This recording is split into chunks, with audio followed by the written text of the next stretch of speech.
오늘 읽은 말씀에 근거해서 마태복음 강해의 24번째 시간으로 은혜로 감당할 복음 전파의 사명이라고 하는 제목으로 말씀드리겠습니다. 오늘 읽은 본문에 보면 예수님께서 12제자를 부르십니다. 12제자.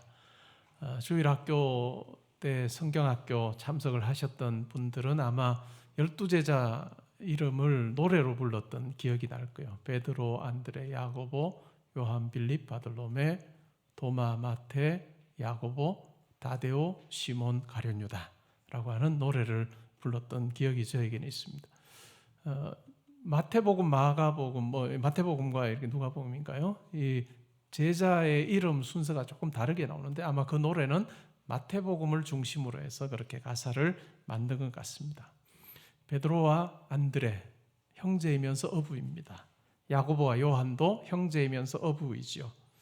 빌립은 우리가 공관복음이라고 그러는 마태, 마가, 누가에는 이렇게 그렇게 자주 등장하진 않는데 요한복음에 가면 꽤 자주 등장하는 제자입니다. 바돌로메는 누구인지 우리가 잘 알기가 어려운데 아마 요한복음에 나오는 나다나엘이 아마 바돌로메가 아니겠는가 이렇게 우리가 추측을 해봅니다. 그리고 도마, 우리가 흔히 말하는 의심 많은 도마라 부르는 도마. 근데 제가 요한복음 강해를 하면서는 의심 많은 도마라고 부르면 안 된다라고 설명드렸던 기억이 혹시 나실지 모르겠습니다. 다데오, 요한복음 14장에 보면 유다라고 하는 이름으로 등장하는 가룟 유다와는 다른 그 같은 제자 유다인 것 같습니다. 그리고 가나안인 시몬이라고 되어 있는데 아마 열심당이지 않겠느냐 이렇게 추측을 하는 학자들도 있습니다. 열심당이 어떤 사람들일까요? 무력을 통해서라도 로마 정권을 이제는 해체시키고 이기고 무찌르고 이스라엘 나라를 세워야 된다라고 하는 생각을 가졌던 사람들이 바로 열심당입니다. 그리고 여러분들이 잘 아는 가룟 유다 이렇게 해서 12명입니다. 지극히 평범한 사람들을 예수님께서 부르셨습니다. 그리고 그들에게 정말 비범한 일을 맡기셨습니다. 세상의 관점과는 참 많이 다르죠. 학교에서 가르치는 선생님들의 바람 중에 하나가 뭘까요? 정말 똑똑한 학생을 한번 키워봤으면 좋겠다라고 하는 바람이 다 있습니다. 그냥 이야기하면 척척 알아듣는, 그래서 반복하지 않고 더 심화된 내용을 이야기해 줄 수 있는 그런 학생이 있으면 좋겠다라고 하는 것이 가르치는 많은 분들의 바람이기도 합니다. 근데 주님께서는 그러한 방식으로 제자를 부르지 않으셨다는 것입니다. 인간적으로 보면 어떨까요? 제자 되기에, 주님 제자 되기에 턱없이 부족한 자들입니다. 근데 예수님께서 이러한 자들을 부르셔서 하나님 나라 일꾼 삼으셨다라고 하는 것은 우리에게 시사하는 바가 크다고 할 수 있겠습니다. 기독교 역사에서 가장 하나님의 일꾼으로 귀하게 쓰임받았던 인물을 꼽으라고 한다면 저는 바울을 선택할 것 같습니다. 바울. 그는 유대인으로서 랍비로서 참으로 그 당시 사회 속에서 많은 공부를 하여 명망이 있었던 사람이고 장래가 아주 촉망받는 것 같은 인물이었습니다. 그러나 예수를 만남으로 그의 삶이 완전히 바뀝니다. 그리스도인을 핍박하던 자리에서 이제는 예수 그리스도를 증거하는 데 그의 온 삶을 다 사용합니다. 그리고 바울을 통해서 로마 제국 도시 여러 곳으로 복음이 전파되었고 바울의 복음 전파를 통해서 예수를 믿게 되는 사람들이 많았습니다. 그리고 도시들마다 교회가 세워졌죠. 이 바울의 헌신과 또한 열심이 없었다면 어떠했을까 하는 생각을 저는 해보게 됩니다. 교회 역사 속에서 가장 두드러진 인물인 바울, 그는 무엇이라고 이야기할까요? 자기의 사역에 대해서, 자기의 삶에 대해서, 또한 선교의 원동력에 대해서 뭐라고 이야기할까요? 고린도후서 12장 9절 10절에 그는 이렇게 말합니다. 나에게 이르시기를 내 은혜가 내게 족하도다. 이는 내 능력이 약한 데서 온전하여짐이라 하신지라. 그러므로 도리어 크게 기뻐함으로 나의 여러 약한 것들에 대하여 자랑하리니 이는 그리스도의 능력이 내게 머물게 하려 함이라. 그러므로 내가 그리스도를 위하여 약한 것들과 능욕과 궁핍과 박해와 곤고를 기뻐하노니 이는 내가 약한 그때의 강함이니라. 이 말은 어떤 문맥에서 나오는 것이냐 하면 자기의 육체의 가시, 바울에게 육체의 가시가 있었는 것 같습니다. 그것이 무엇인지는 우리가 정확히 알기는 어려워요. 간질이었는지 안질이었는지 아니면 편두통이었는지 학자들마다 의견이 분분합니다. 근데 어쨌든 자기가 육체적인 질병을 가지고 있기 때문에 이것이 여러 곳을 다니면 선교 활동을 하는데 많은 걸림돌이 되었던 것 같습니다. 그래서 바울이 어떻게 했을까요? 하나님께 이것을 제거해 달라고 3번이나 간절히 기도했습니다. 하나님, 육체의 가시 제거해 주세요. 육체의 가시 제거해 주세요. 육체의 가시. 이 정도의 그게 아니라 작정하고 하나님 앞에 작정 기도를 3번 한 것 같습니다. 그리고 그가 들었던 대답이 뭘까요? 내 은혜가 내게 족하다. 왜냐?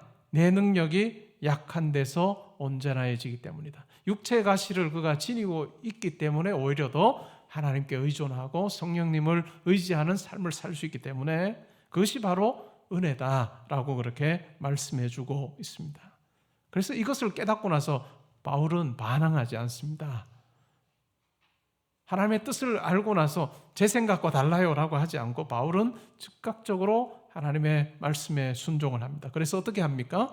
나의 여러 가지, 오히려 내가 육체의 가시를 지니고 사는 이 삶에 대해서 오히려 기뻐하고 여러 약한 것들에 대해서 자랑한다. 왜냐하면 그리스도의 능력이 내게 머물게 한다는 것을 알기 때문에 내 약함이, 내 육체의 가시가 오히려 하나님의 은혜를 체험하는 통로가 된다라고 하는 것을 바울은 확신했습니다. 그래서 그리스도를 위하여 약한 것들과 능력과 궁핍과 박해와 권고를 기뻐합니다.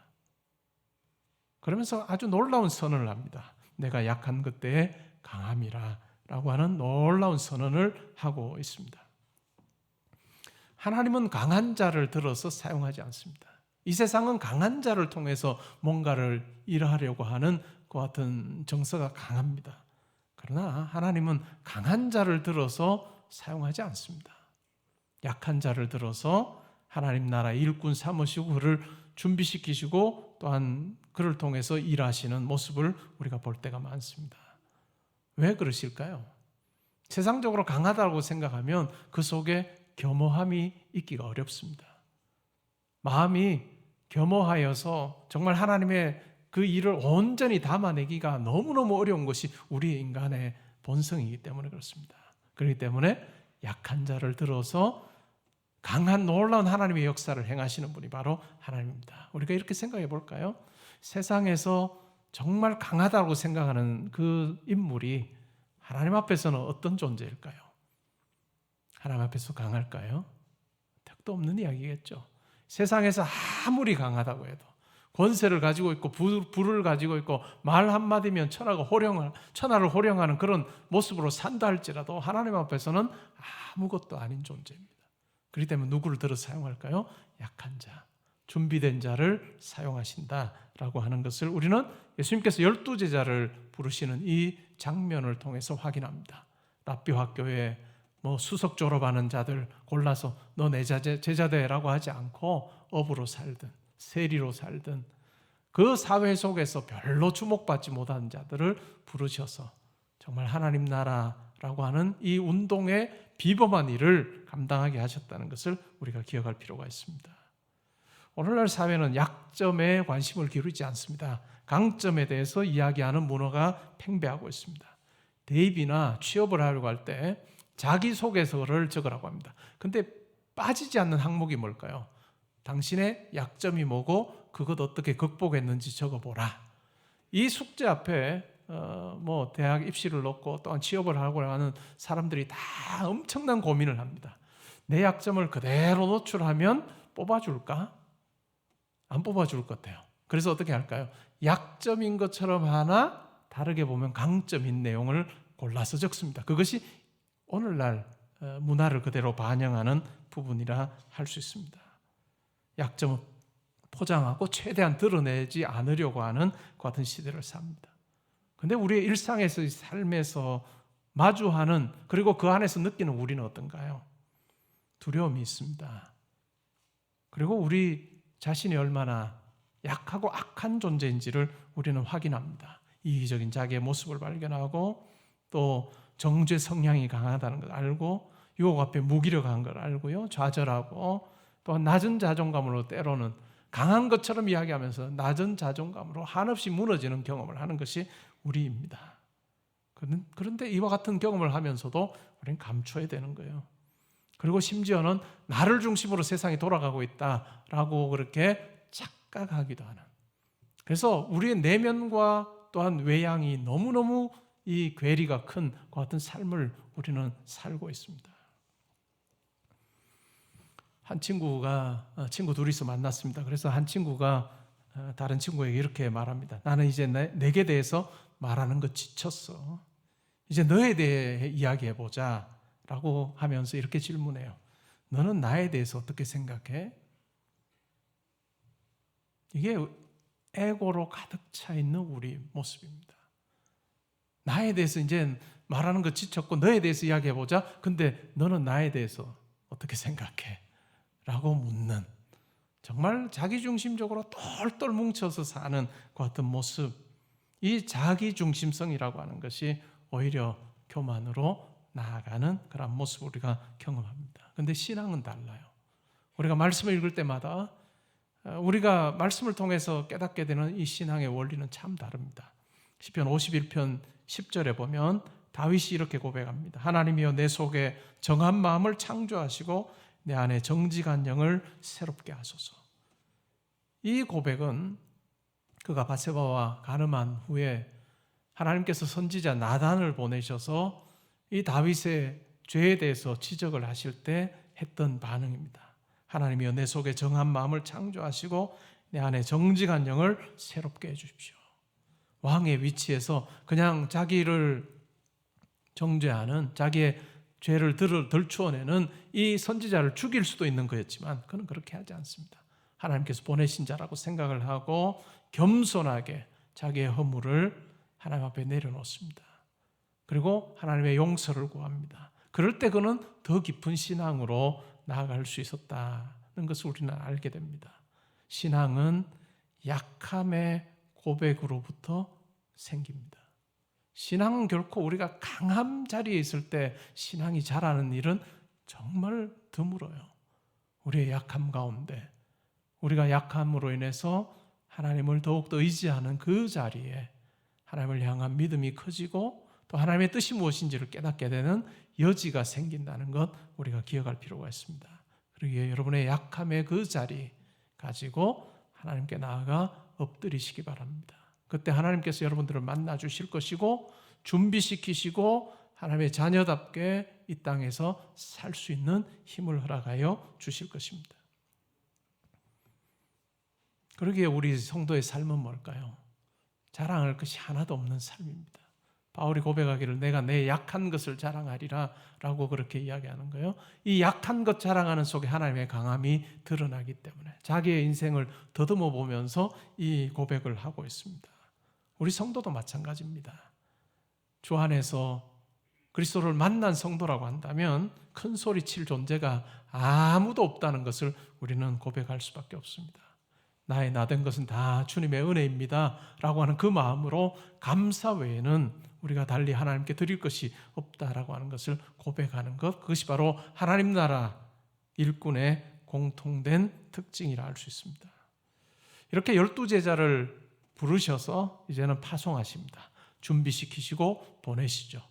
예수님께서 제자들을 부르시고 하나님 나라에 대해서 가르치시고 병자들을 고치시고 귀신들을 쫓아내는 이와 같은 하나님의 그 통치가 이 땅에 임하는 모습을 직접 보여주시고 그 권능을 제자들에게 부여해 주십니다. 그리고 제자들도 이 일에 동참하도록 하시는 거죠. 이제는 예수님께서 이제까지는 혼자 기적을 베푸시고 가르치고 하셨는데 이제는 제자들이 함께 합니다. 왜 제자들을 파송하셨을까요? 더 많은 사람들에게 천국 복음을 전하고 또 하나님의 통치를 맛보도록 하기 위해서 제자들을 보내십니다. 근데 굉장히 재미있는 것은 읽은 본문에 보니까 이방인에게 가지 말고 또 사마리아 고을로도 가지 말고 오직 이스라엘 백성들에게로만 가라 라고 하는 이 말씀을 읽으면서 우리는 너무 예수님께서 배타적이지 않은가?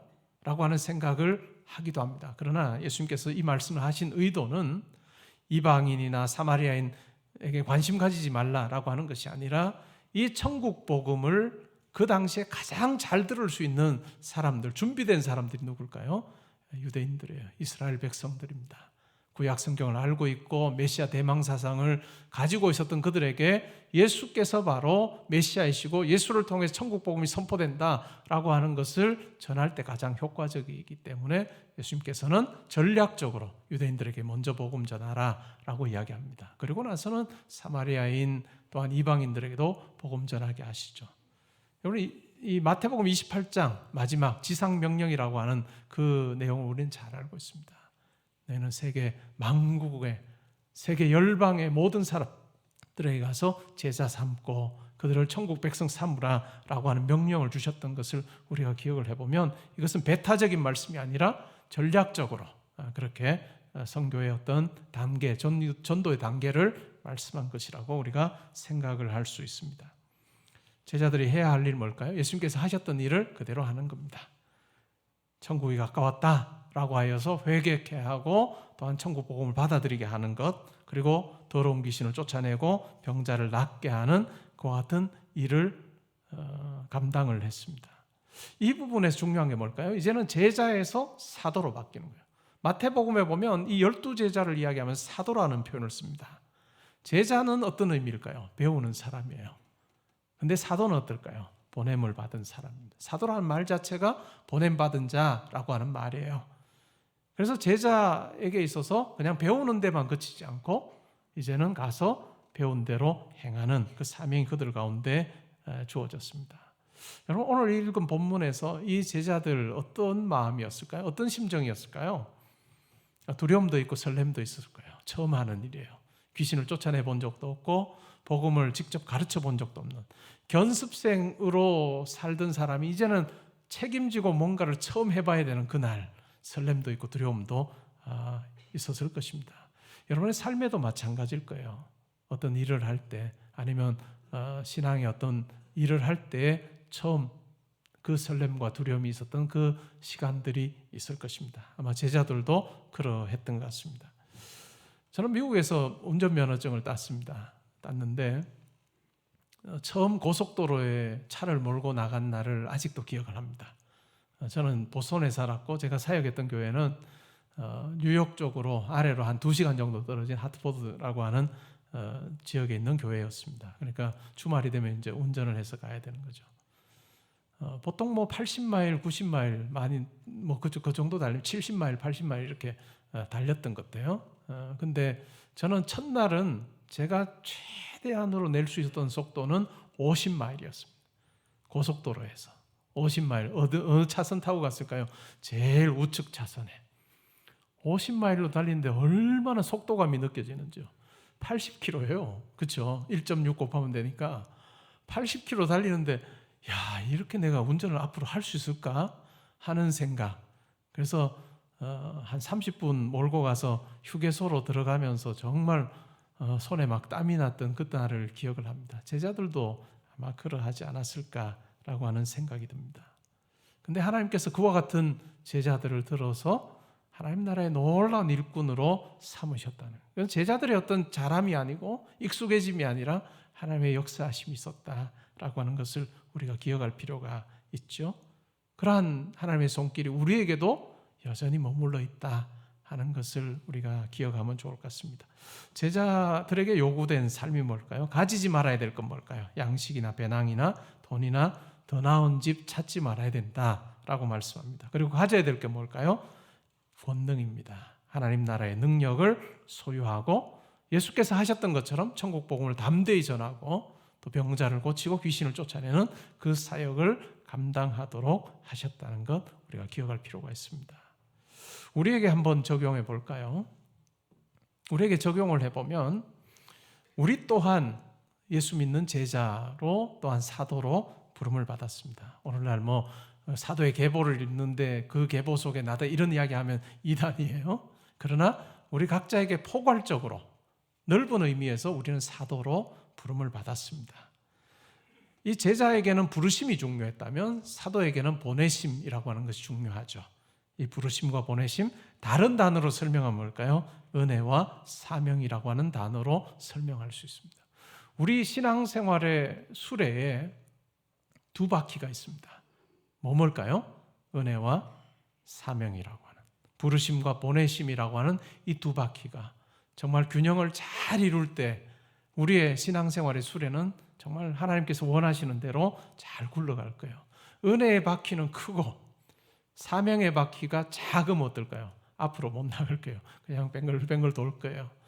우리 모든 성도님들이 정말 이 두 가지 균형이 잘 이루어져서 하나님께서 여러분들을 보내시고자 하는 곳으로 보내셔서 정말 귀하게 여러분들로 하여금 그 일 감당하게 하시는 그런 복된 삶 사시면 좋겠습니다. 하나님 나라에 대해서 우리는 가르쳐야 되는 거죠. 보여줘야 되는 거죠.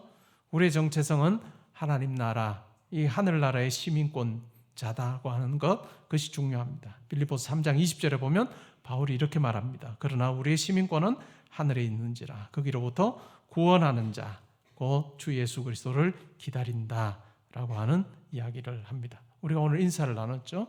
땅에서 하늘처럼 사시기 바랍니다. 이것은 땅에서 하늘처럼이라고 하는 이 표현은 이어령 교수님의 따님이었던 이민아 목사의 이 땅에서의 마지막 책 제목입니다. 땅에서 하늘처럼. 어떤 의미일까요? 하나님 나라 시민답게 멋지게 사는 삶, 그것이 바로 우리에게 요구하시는 삶이다라고 하는 것입니다. 여러분 각자에게 하나님께 주신 사명이 뭘까요? 그냥 가서 복음 전하는 것, 뭐 그럴 수도 있겠죠. 근데 여러분들에게는 생업이 있습니다. 해야 되는 일이 있습니다.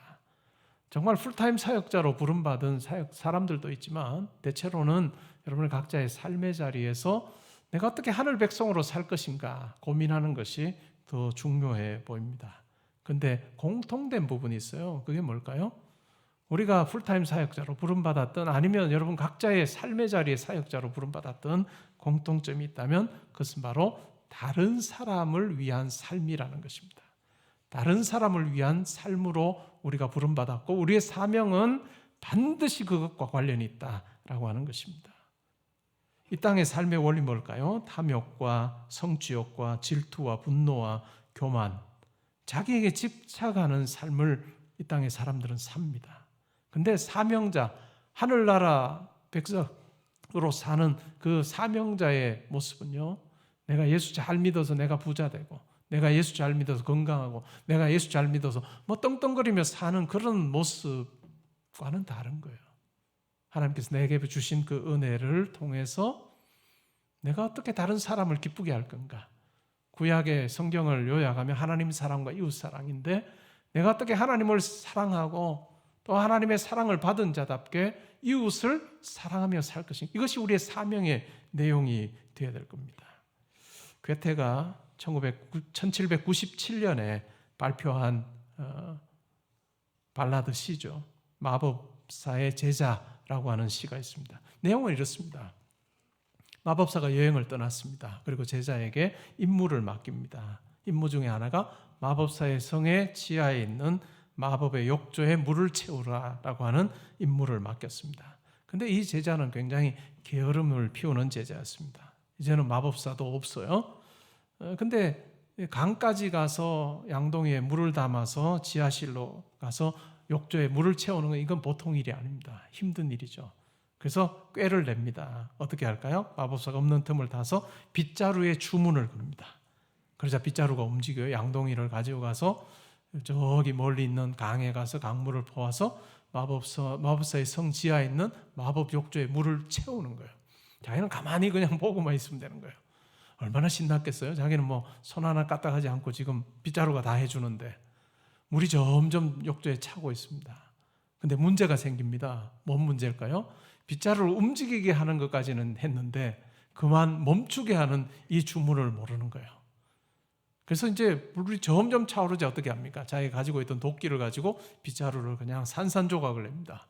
근데 더 엄청난 일이 벌어져요. 이 산산조각 난 빗자루가 각각 양동이를 가지고 가서 물을 채우기 시작합니다.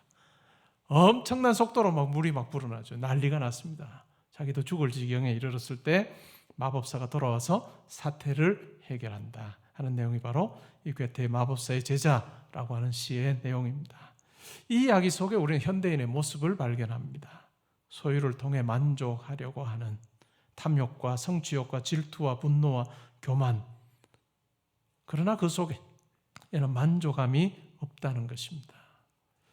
과연 내가 움켜쥐고 살고 있는 것, 그리고 내가 이것 가지면 내 인생이 든든하리라고 하는 그것이 과연 뭔지를 우리는 잘 살펴보면 좋겠습니다.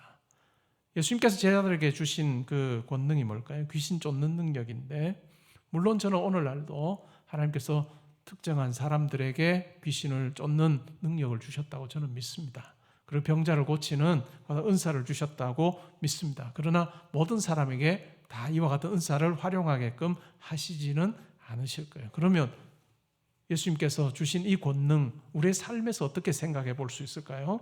그것은 이 땅의 원리를 향해서 아니오라고 외치고 하늘 원리를 보여주는 삶, 그것이 바로 이와 같은 권능이라고 저는 생각을 합니다.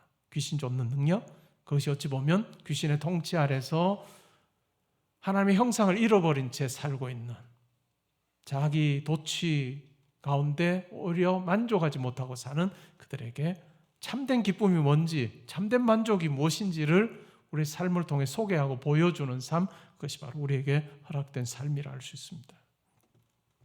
이사야서 65장 17절부터 25절에 보면 새하늘과 새 땅 창조하는 내용이 나와요. 그리고 예루살렘을 새롭게 합니다.